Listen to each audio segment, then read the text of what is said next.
Hello and welcome back to London Cycle Routes. Today I'll be showing you how to cycle from Westminster in central London to Hackney in northeast London. This ride takes about 35 minutes and you can do the whole thing on quiet streets and protected cycle lanes. By public transport, the same journey takes more like 45 minutes and requires a change of line, so cycling is a great way to make this trip. If you find this video useful or you just enjoy watching it, then please don't forget to subscribe to the channel, as I try to post new videos just like it every week. I'd also like to say a huge thank you to everyone who supports the channel on Patreon. If you'd like to contribute too, then you can find a link in the description below the video. Alright, let's get going. So we're starting on Storey's Gate behind Parliament Square, and we're going to turn right into Great George Street on these protected cycle lanes. As you can immediately see, I filmed this on a beautiful crisp winter's day and London is looking pretty fantastic. At the time of publication we're about to go into another heat wave, so hopefully watching this video will help you cool down a bit.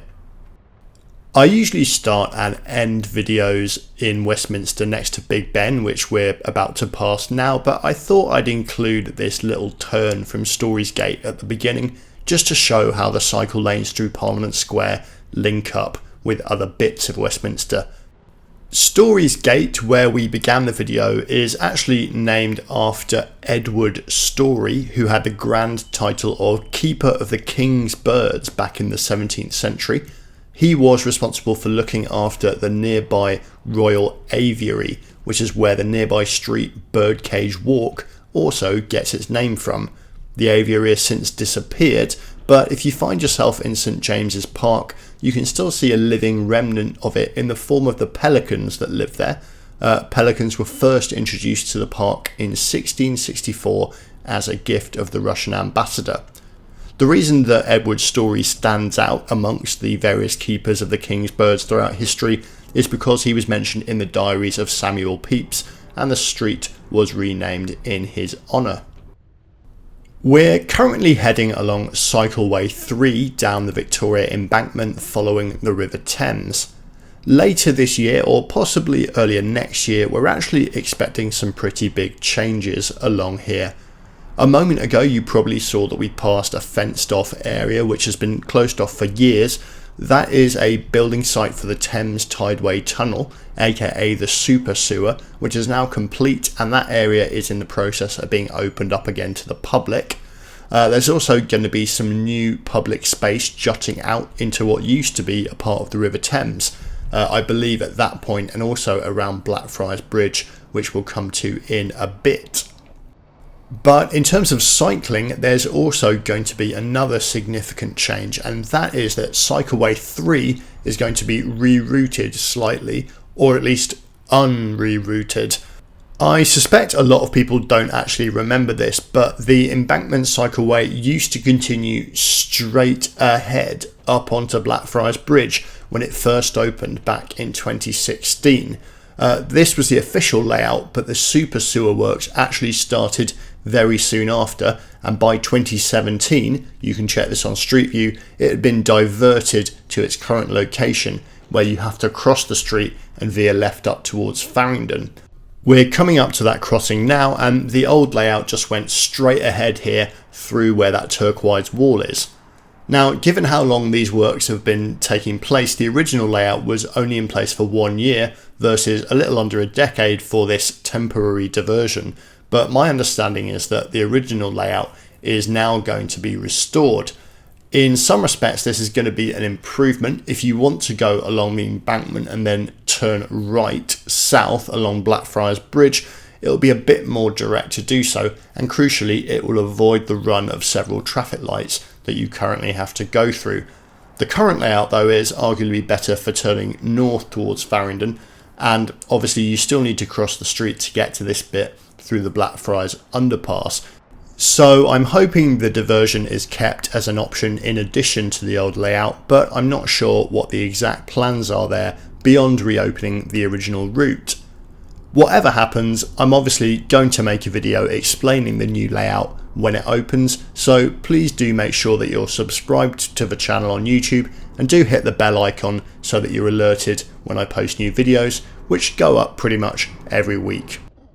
Longer term, another change is coming to this route right here, and that is the likely demolition of Barnard House, which we've just passed through in a tunnel. The City of London wants to open this area up a bit, and while no explicit plans for the cycleway have been published, it seems pretty likely to me that it'll have to be rerouted or redesigned if and when that happens, given that the building is pretty integral to the way the cycleway currently works. I'm keeping a pretty close eye on City of London planning documents and committee papers to work out exactly what's going on there, so do stay tuned for updates on that as I can figure out what's going on. Queen Street is your cue to turn off Cycleway 3, and for the next stage of our journey we're now going to pick our way through the various traffic calmed streets in the square mile.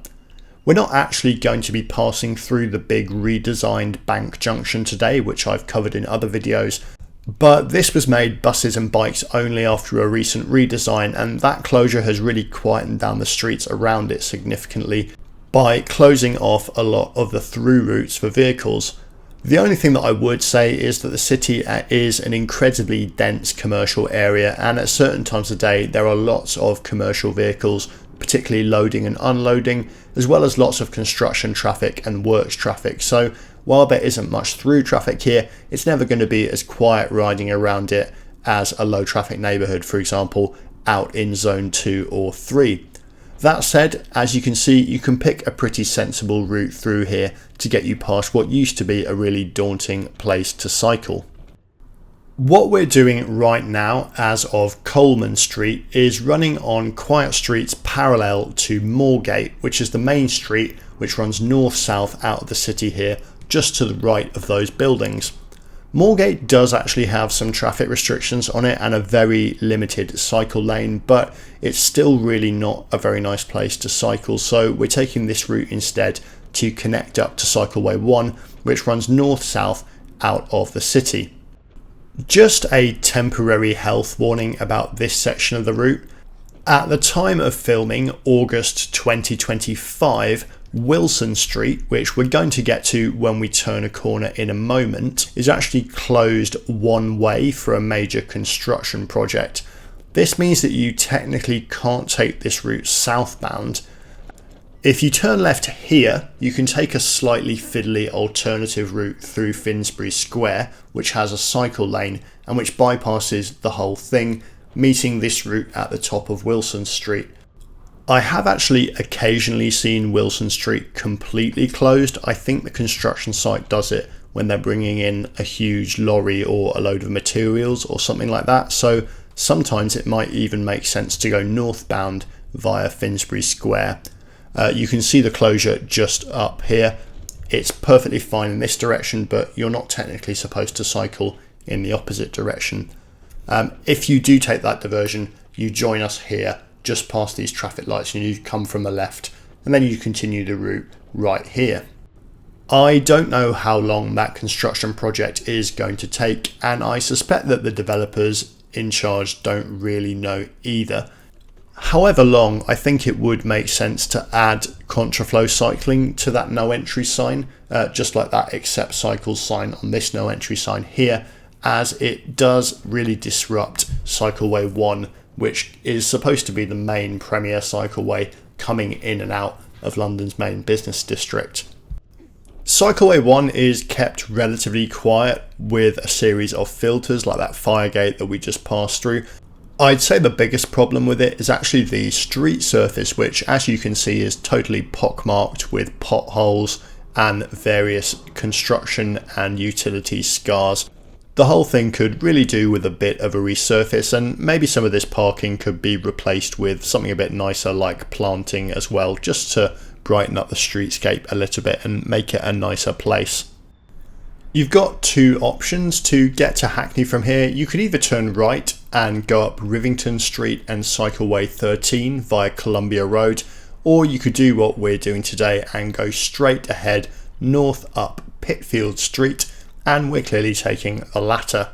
I actually didn't have the option of going right on Cycleway 13 when I filmed this, as Columbia Road Flower Market, which operates on weekends, blocks the route and actually makes going via Pitfield Street a no-brainer.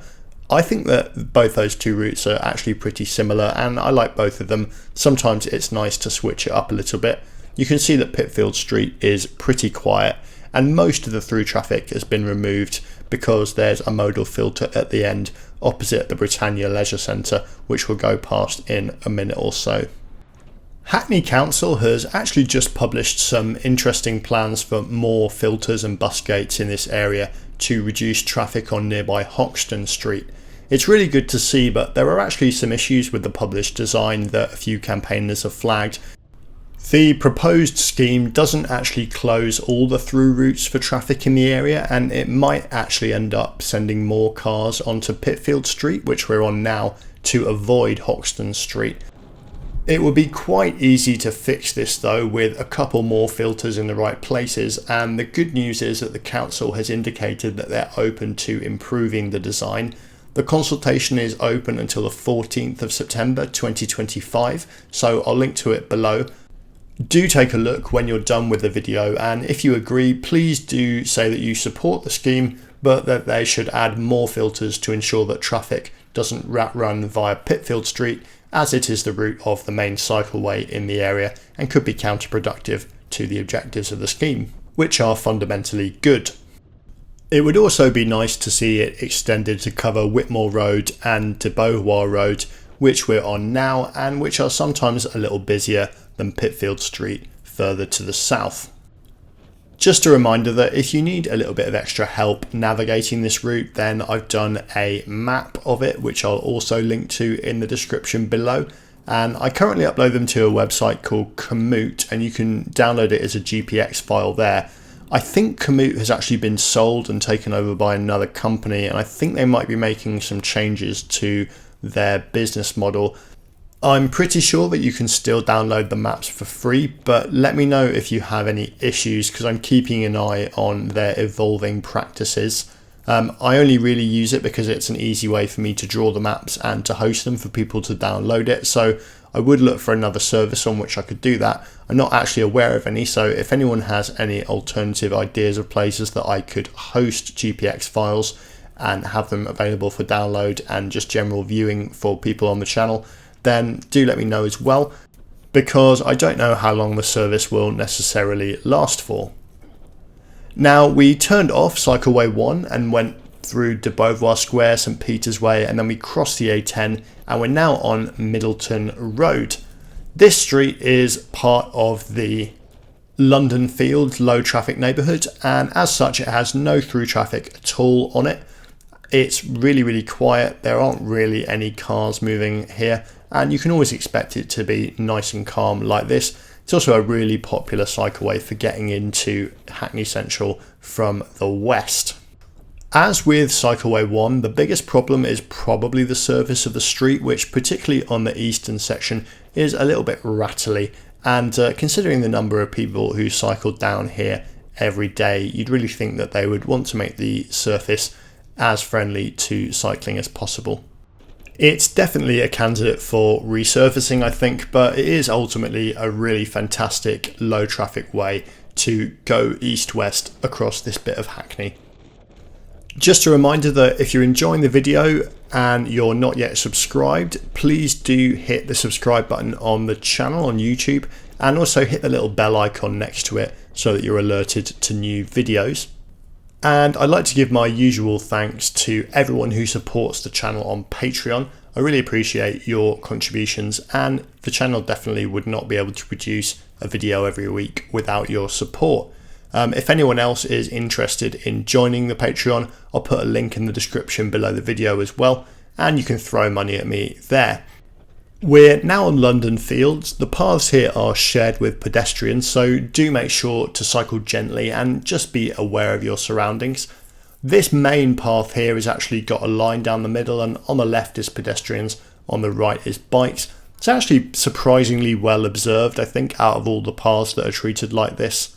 But if you do find anyone walking on the wrong side, do just be forgiving, as being a pedestrian can sometimes be a bit confusing, and really it's everyone's right to be able to walk along in a bit of a daydream sometimes.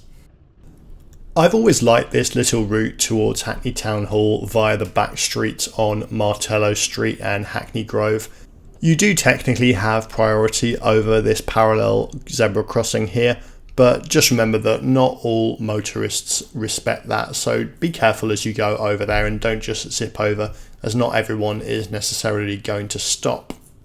Hackney is actually in the process of removing most traffic except buses from Amherst Road on the other side of the town hall, but it just about won't connect up to this route, unfortunately, as there won't be protected lanes on Mare Street. Instead, they're just expecting people to cycle in the bus lanes, and it's quite a busy street, so I wouldn't recommend that as a route on this channel. It really is a shame because this route could connect even further north through there, but it looks like that's not going to happen for now. But anyway, we are here. Thanks so much for sticking with us. Do let me know in the comments what you think of that, and do check out that consultation for the Hoxton Liveable neighbourhood, which I will link below, and tell them to add more filters just to remove all the through traffic and prevent diversion onto Pitfield Street. Do hit subscribe on the channel if you're not already subscribed, and thank you once again to everyone who supports the channel on Patreon. I really appreciate it, and if anyone else wants to chuck money at me, there is a link in the description below the video. I'll see some of you in the comments, and the rest of you I'll see next time. Goodbye.